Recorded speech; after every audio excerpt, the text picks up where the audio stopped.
What's up, everybody? My name is Ryan Thomas, and you're tuning in to the Thomas Take Sports Podcast live on Facebook, YouTube, Twitter at Thomas Takeover. Please feel free to follow me. I'm a little lonely in the followers in the followers section on my profile. I'm not really big on Twitter. I'm really just starting to learn it, starting to get the grasp of it. I'm not that big on it yet. I don't really understand how to use it, to be honest, and I know I sound like an old fart saying that, but I'm getting there. I'm getting there. Give me a break here. I just joined Twitter like a year ago. But nonetheless, you are tuning in to the Thomas Take Sports Podcast. This is a podcast for One Buffalo, NHL fans, MLB fans, as well as combat sports fans, whether it be mixed martial arts or boxing. I am big on both. I cover both. I write. I'm a journalist for both sports. So, that being said, I got a question in the Thomas Take mailbag. It's from one Dave, is the guy's name. He writes, Ryan, is Rory MacDonald the number one welterweight in mixed martial arts now that he has won the Bellator welterweight title?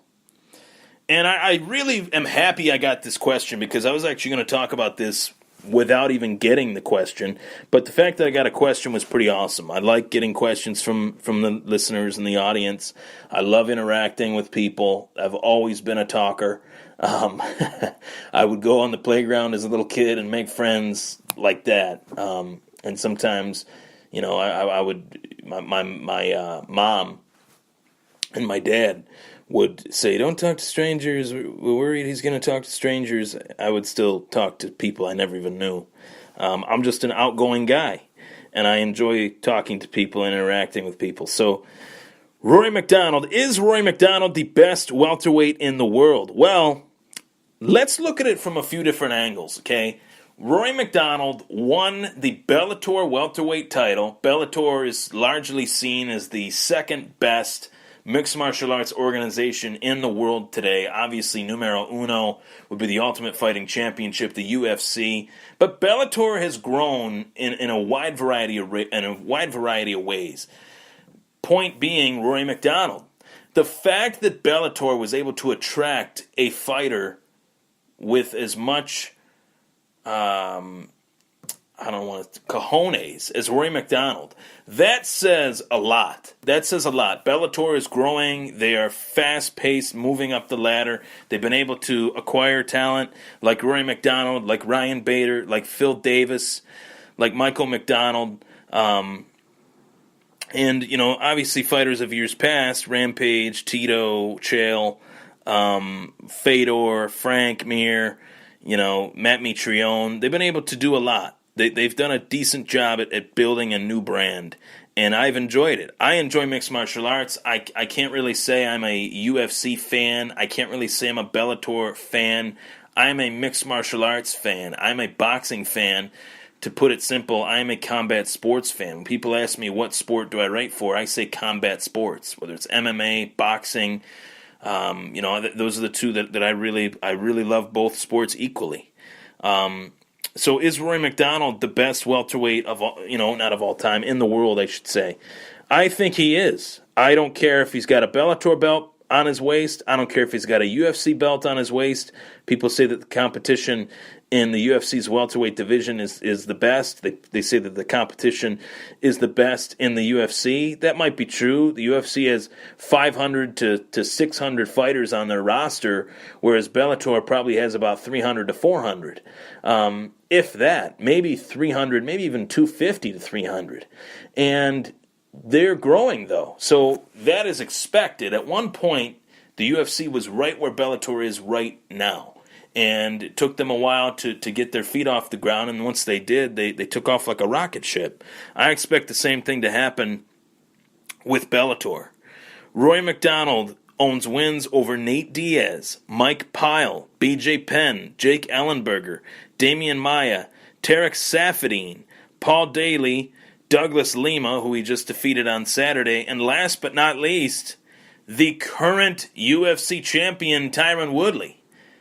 So to think that Tyron Woodley is the best welterweight in the world right now is actually a mistake, because he lost to Rory MacDonald, who is the champion in another organization. The hump that Rory MacDonald could not get over was Robbie Lawler.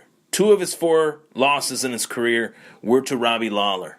One was a 3-round fight. The second fight was a 5-round fight, which I please beg you to go onto YouTube right now, type in Robbie Lawler versus Rory MacDonald 2, watch the fight in its entirety, watch it from start to finish. One of my top 3 favorite fights of all time. It's not even, it is in the top 3. It has to be in the top 3. It was one of the best fights ever. One of the best fights ever. You had momentum switches, you had danger, you had caution, you had violence, you had gore, you had everything that you would want and everything that you wouldn't want to see in a fight. And what I mean by that is that it made me nauseous watching that fight, and I enjoyed it, and it made me nauseous. As weird as that is, that's something that happens sometimes in fights when I'm watching. I'm like, oh my God, damn, oh shit. Like, it is crazy how fights make you react while you're watching them. You're like, oh my God, or oh.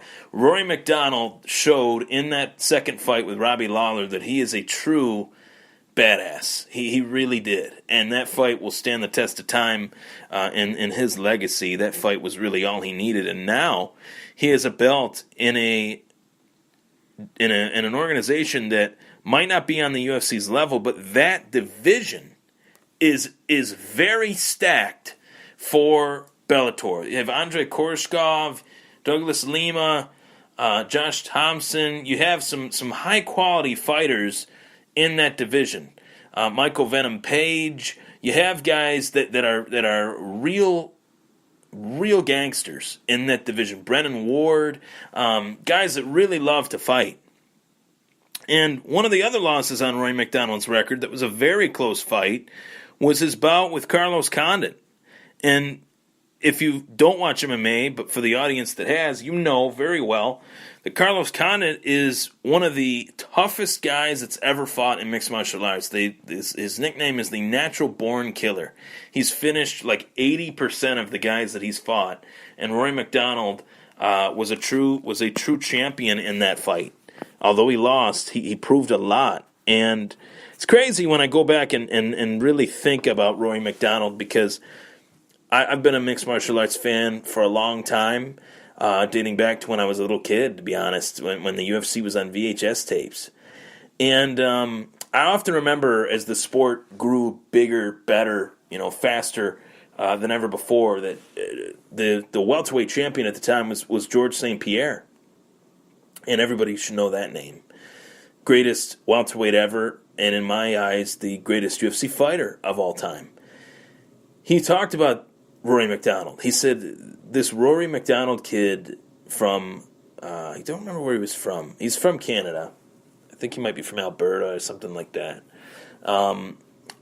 He said, this Rory MacDonald kid is really making me better. He's making me better. He's keeping me young. He's adding fuel to my fire.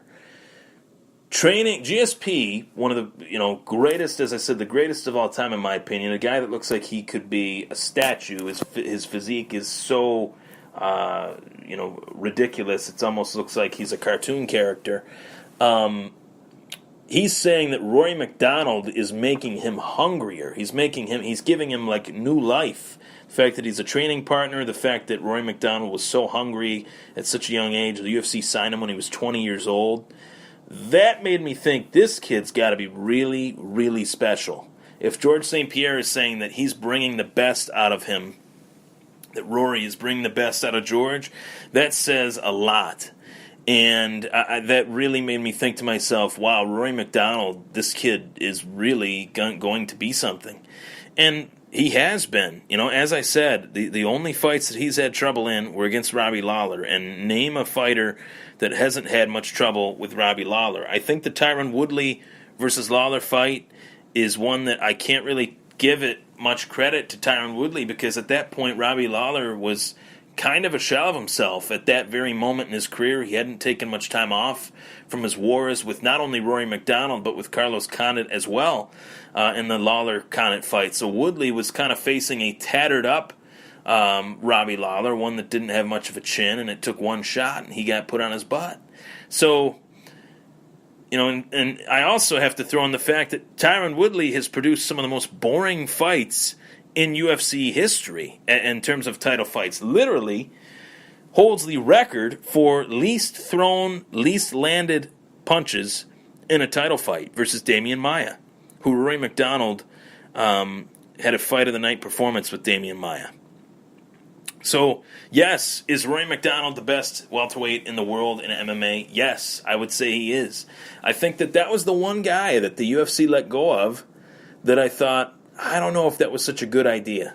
I didn't think that was a great idea. Who knows? He might come back to the UFC at some point, but clearly right now he is the face of Bellator, and that is huge. That is huge for them.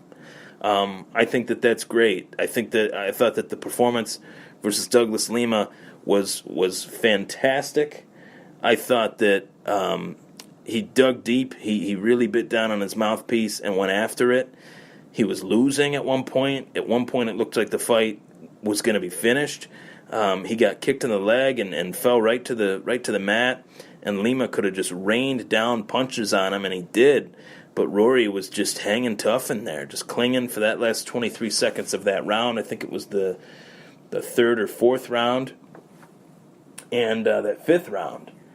You would have never known that he had a giant hematoma, whatever you want to call it, swell in his leg. He's just a true champ, and if anybody really deserved to have a title wrapped around their waist or wrapped around their shoulder, it was him. I'm very happy for him. He actually is flying back to Canada at 1 a.m. tonight. He's been in Los Angeles ever since Saturday due to the fact that his leg was so swollen they were fearful of him flying. So that just says a lot. That says a lot about the heart that this guy has. That says a lot about he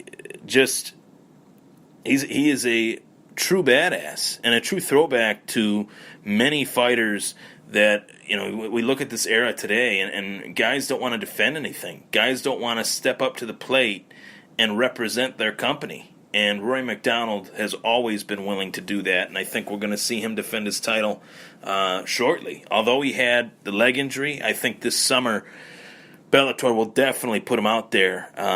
Maybe he'll get a title fight, again, a rematch with Lima. Maybe they'll do a rematch because it was a close fight. It did come down to the final round. And Douglas Lima, it was a great fight because it boosted the stock of both fighters. It was a win for both guys. When they put on a performance like that where it's back and forth, it's a win-win for both fighters because they're building their stock. They're creating attention to their careers. And Rory did so by winning the belt. Lima did so by proving that he could go toe-to-toe with a former UFC fighter. There's always that common misconception with Bellator fighters that they're pushovers. They got some talent in Bellator. People need to stop sleeping on Bellator as an organization. They are really starting to turn a corner, and I'm very excited for the future of MMA because of it. I see it as you don't want to have one organization running roughshod on the sport. You want to see multiple organizations, and MMA was at its best when you had the UFC, when you had Pride, when you had the WEC, when you had Strikeforce. And the UFC has kind of ran a monopoly the last few years, whereas Bellator is slowly but surely starting to build something of their own. They're not trying to compete with the UFC. They're building something of their own. And I admire that. Why be a copycat league when you can form something that is different? Try to be as different as possible. And they have. This heavyweight Grand Prix, the entrances, the crossover events with Bellator MMA and Bellator kickboxing. I think they've done a fantastic job, and I give the credit to Scott Coker. I give the credit to Scott Coker, the president of Bellator and the former president of Strikeforce, for bringing in talent like Rory MacDonald and Ryan Bader and Phil Davis and Aaron Pico. Wow, that kid is a phenom. He's probably the best prospect that the sport of MMA has ever seen. So I'm Ryan Thomas. That was the Thomas Take. I will be right back. I'm going to answer another mailbag question. Who is the most talented player in NFL history?